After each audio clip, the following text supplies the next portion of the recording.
இன்று நடைபெறுகிற நிகழ்ச்சியை பார்க்கின்ற போது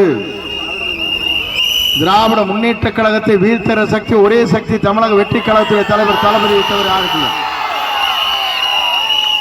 இங்க கருப்புன்னு வருவாரு 10 தடவை தோந்த பழனிசாமிக்கு ஓட்டு போட்டா நோட்டாவுக்கு போட்ட ஓட்டு மாதிரி தான் அது வேஸ்ட்.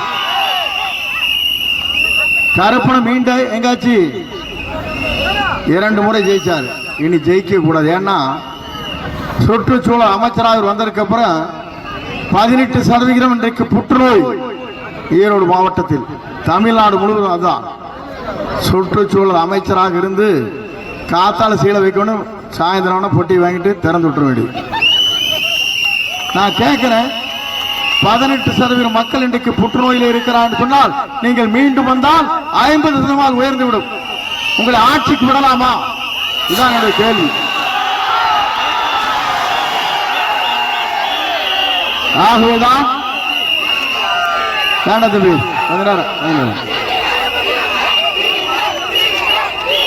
உனக்கு தூரம் எடுத்துட்டு போயிருக்கு. வேண்டாம் தம்பி, கொஞ்ச நேரம் எடுத்துட்டு போயிருப்பா ப்ளீஸ், பேப்பர் கொஞ்சம் டிஸ்டர்ப் ஆகுது. ஆகவேதான் இங்கே சொல்வது உங்களிடத்திலே ஒன்றிய விடுதான்.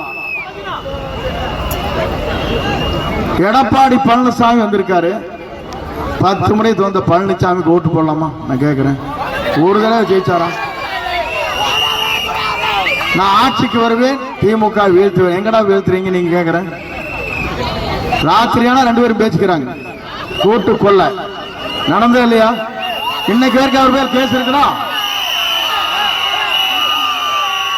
பவானி சேகர் 2000 கோடிக்கு ஃபேக்டரி, அட்டை ஃபேக்டரி.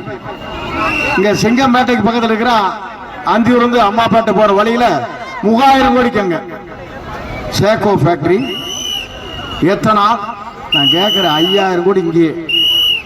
50 லட்சம் கோடி சம்பாதிச்சு உங்களுக்கு ஆசை தீரல. புரட்சி தலைவர் அம்மாவுக்கு பிறகு நான் முதலமைச்சராக இருக்கணும், ஏமாந்து விட்டுட்டேன். ராத்திரி வரைக்கும் நான் தான், காத்தால தான் மாறி போச்சு. ஏன்னா பொட்டி அத்தாள் கையில் இருந்து எங்களுக்கு பொட்டி இல்லை. ஆனா நான் பார்த்த காலையில் இந்த அம்மா சசிகலா என்கிட்ட கேட்டாங்க, சரி பரவாயில்ல யாரோ தந்துட்டு போலாங்க, கட்சி உடையாரு பார்த்துக்கலாம். நாங்கள் விசில் மட்டும், விசில் ஒரு நிமிஷம் விசில் அடிக்க வேண்டாம் ப்ளீஸ். ஏன்னா அந்த அம்மா விசில் அடிக்காது கண்ணு. அந்த அம்மா சொன்னாங்க, சரி நீங்க என்ன சொல்றீங்க இப்போ செங்கோட்டையன் அப்படின்னாங்க. இல்லை பரவாயில்லம்மா கட்சி உடையாரு பார்த்துக்கலாமா அப்படின்னு. காத்தால இந்த அம்மாளுக்கு கன்விஷன் கொடுத்தாச்சு. இந்த அம்மா கூப்பிடுறாங்க, நீங்க தான் முதலமைச்சர் வேட்பாளராக செங்கோட்டையிலும் சொல்லிட்டாரு. கவலையிலும் தோலை தட்டி இப்படி பிடிச்சாங்க. திடீர்னு பார்த்தா மலைப்பாம்பு விழுந்த மாதிரி வந்து திடீர்னு ஒருத்தர் விழுந்தார், அப்படியே நீந்திட்டு வந்தார் பாருங்க. நானே எந்திரிச்சு சேனல் இருந்துட்டு, எங்கடா மலைப்பாம்பு எங்க இங்க வந்துருச்சாடு, எங்க அந்த ரிசார்ட்ல மலைப்பாம்பு இருக்கு மாதிரி கடலோர அது எங்க வந்துருச்சாடு இருக்குன்னு நினைச்சேன். காலை பிடிச்சி கெஞ்சிட்டு, இவள் யார் என்னை கொண்டு வருவதற்கு, இவள் யார் எனக்கு முதலமைச்சர் ஆக்குவதற்கு, எனக்கு தனி தகுதி இருக்கிறார். இப்படி எவனே சொல்லுவானா? அதுக்கு மேல ஒண்ணு, 18 பேர் ஓட்டு போட்ட டிடிவியை கழட்டி விட்டாரு, அவரை நீக்கிட்டாரு. 11 பேர் ஓட்டு போட்டா ஓபிஎஸ் கழட்டி விட்டாரு. இவரை காப்பாத்தின பிஜேபிக்கு திருநெல்வேலி அல்வா கொடுத்தாரு 24. அதுக்கு பிறகு என்ன பண்ணாருன்னா, இங்க பிரேமலதா விஜயகாந்த் ராஜ்யசபா கொடுக்கிறார், அவிலுக்கு காலி பண்ணிட்டாரு. ஆனா என்ன பாவம் பண்ண அண்ணாமலை, இந்த அண்ணாமலை எங்கன்னா ஐபிஎஸ் ஆபீசர் பிஜேபி இருக்கிற, அவர் நீக்கினா தான் நான் வருவேங்கிறான். என்னையா உலகம்? எவனுமே தமிழ்நாட்டில் இருக்கக்கூடாது. இவர் கொள்ளையடிக்கிறதுக்கு 50 லட்சம் கோடி கொள்ளையடிச்சு பார்த்தா ஒன்னு 50 லட்சம் கோடி வேணுங்கிறார். நீங்க பாத்தீங்கன்னா தெரியும், அவன் பையனை இறக்கி விட்டு பாத்தீங்கன்னா எப்படி இருக்கு, களத்தை பார்த்தா தெரியும். இப்படி இருக்கு, எல்லாம் கொழுத்து போய் இருக்கிறாங்க. இந்த கருப்பு மட்டும் மீண்டும் ஜெயிச்சா என்ன, இந்த நாளே அழிஞ்சு போயிடும் பொலிஷன்ல. ஆனா காத்தால ஃபேக்டரி நிறுத்துறாங்க. என்னடா கேட்டா நான் கேட்பேன், அதெல்லாம் எங்களோட சகச்சங்க, எங்க டி இருப்பாங்க, காத்தால சீல் வைக்கிறோமா பொழுதோட பொட்டி கொடுப்பாங்க, நான் வாங்கி வச்சுக்க திறந்து விட்டுருவாங்க. இதுக்கு ஃபைலும் கிடையாது, ஒரு வெங்காயம் கிடையாது. சுற்றுச்சூழலை நீங்கள் பேணி காத்தீர்களா? 18% இன்றைக்கு புற்றுநோய் வருகிறது என்று சொன்னால் நீங்கள் வந்தால் என்ன ஆகும்? 50% உயர்ந்துரு, நாட்டில் இருக்கிற எல்லாம் செத்து போயிருவான். இது தேவைதானா? நீங்கள் எங்கே இருந்து வந்தீர்கள் என்பது எனக்கு தெரியும். பழனிசாமி முதல்ல வந்து நான் வரும்போது ரயில்வே ஸ்டேஷன் டீ வச்சுட்டு நின்று இருப்பார். எப்படி அவர் உருவாக்கின 79 2 நிலம் நிலத்தது அவருக்கு 2 கொலை அண்ணன் தம்பி செஞ்சது. அதுக்கப்புறம் அக்யூட் பண்றதுக்கு 82 நானும் முத்துசாமி தான் செஞ்சு முயற்சி பண்ணி அவர் அக்யூட் பண்ணோம். ஒன்னும் அவர் திருந்திருப்பாடு இல்லை. நேற்று தினம் நாம் திமுக வீழ்த்துவோம், வெற்றி பெறுவோம், திமுக ஓராட விரட்டுவோம் சொல்றேன் நாம தைரியமா.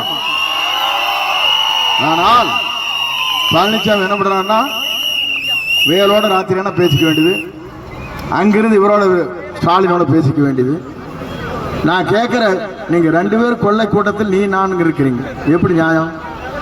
நம்முடைய தளபதி சொன்னார் ஆண்டு முடிந்தவள் சரி ஆண்டு கொண்டிருப்போம் சொல்லி. நான் இன்றைக்கு சொல்கிறேன், நாளை தமிழகத்தில் மக்கள் வரி பணத்தில் ₹1 கூட எடுக்க மாட்டேன் சத்தியம் என்று சொன்ன ஒரே தலைவர் நம்முடைய தளபதி தான்.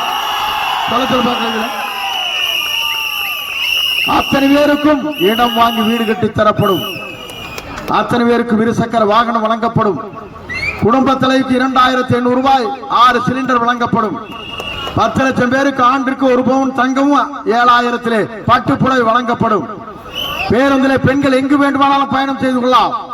இது நம்முடைய தளபதி அறிவிச்சிருக்காரு. எப்படியா முடின்னு கேட்டாங்க. அவர் சொன்னார்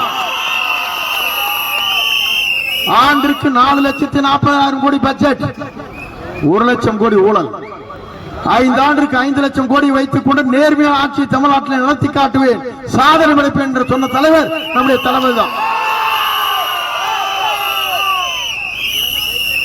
நான் இன்னைக்கு ஏன் சொல்றேன், எல்லாரும் பணம் கொண்டு வருவாங்க, நீங்க கவலைப்படாதீங்க. எல்லா கட்சிக்காரும் வாங்க, விட்டுறாதீங்க. கொள்ளையடிச்ச பணம் உங்க பணம் வந்த 8,000 10,000 வாங்கிக்கங்க. வாங்கிட்டு வாங்கி முடிஞ்சதுக்கு அப்புறம் வெளியே போறவர் விசில் அடிச்சு விட்டுருங்க. வேலை முடிஞ்சு விசில் தான் வயல் இருக்குது. நீங்க செஞ்சனா வேலை முடிஞ்சு போச்சு. நான் எதற்காக சொல்லுறேன்னு சொன்னால், பழனிசாமி எப்படி கொடுங்கோலன்னு ஒன்று சொல்றதுக்கு ஒண்ணுதான். நாங்க தேர்தலத்தை திமுகவை நேருக்கு நேர் சந்திக்கிறோம், வீழ்த்தி காட்டுகிறோம். ஆனா கோலை பழனிசாமி என்ன சொன்னார்னா தெரியுமா? உதயநிதி ஸ்டாலின் பால்டா குடிச்ச செத்து தொலைஞ்சது நல்லா இருக்குங்கிறார். எவனா சொல்லுவானையா? ஸ்டாலின் கொரோனாவில் போயிருந்தா எனக்கு வெறுக்குன்னு போயிருக்குங்கிறார். சொன்னாரா இல்லையா? நான் சொல்ல சொன்னாரா இல்லையா? அப்படி என்றால் கோலை பழனிசாமி துரத்த வேண்டிய தேர்தல் தான் இந்த தேர்தல். கருப்பணி ஜெயத்து அவர் போய் காலேஜுக்கு வந்து வெங்கடேஸ்வரா பெருமாளே அப்படின்னு ஏறிடும், மலை ஏறிடும். இது நடக்கணும். இங்க ஜாதி சொல்லிட்டு ஓட்டு கேட்கிறாங்க ஐயா. நான் கேட்கிறேன், தலைவர் அதான் சொன்னாரு, இன்னும் எத்தனை காலம் தான் ஏமாற்றுவார் இந்த நாட்டிலே, சொந்த நாட்டிலே நம் நாட்டிலே பத்தலை போலவே பகல் வேஷம் போட்டு பாமர மக்களை வலையில் வீசி இன்னும் எத்தனை காலம் தான் ஏமாற்றுவார் இந்த நாட்டிலே. தலைவர் பாடிட்டு போன இவன் பின்னாலே பாடிட்டு வந்துட்டு இருக்கிற பொட்டியை வாங்கிட்டு. நான் கேட்கிறேன், இவெல்லாம் விரட்ட வேண்டுமா வேண்டாமா? நல்லாட்சி தமிழகத்திலே வேண்டுமா வேண்டாமா? நான் சொல்றது படிக்கிற குழந்தை அத்தனை பேருக்கும் கல்லூரி பேரிலும் இலவசமாக படிக்க வைப்பேன் சொன்ன தலைவர் நம்முடைய தலைவர். அத்தனை பேருக்கு வேலை வாய்ப்பு உத்தரவாதத்தை தருவேன் என்று சொன்ன தலைவர் நம்முடைய தலைவர். வந்திருக்கிற குழந்தைகளை விசிலடிக்கிறீங்களா? உங்களுக்கு ஒன்னே ஒன்று சொல்றேன், 23ஆம் தேதிக்கு குளிங்க, 5 மணிக்கு 6 மணிக்கு சாமி கும்பிடுங்க, அப்பா அம்மா காலில் விழுங்க, தாத்தா பாட்டி காலில் விழுங்க, சித்தி சித்தப்பா காலில் விழுங்க.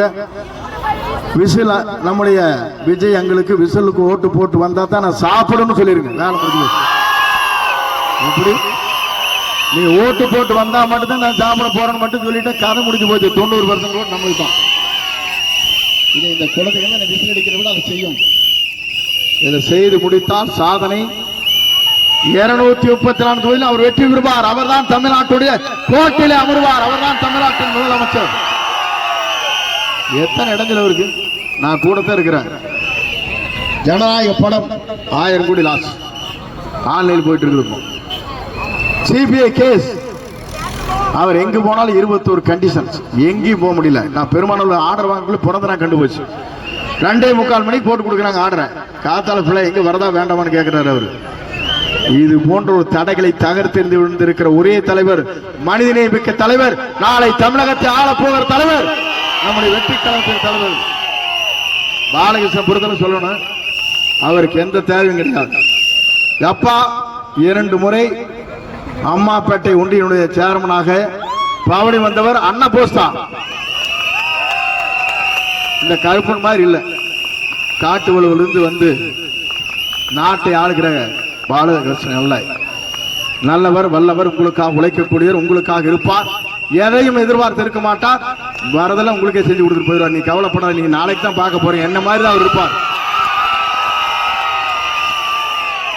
கட்சிக்கார் அத்தனை பேரும் மகிழ்ச்சியா இருக்கிற காலமாகத்தான் நீங்க காலம் மாறும்.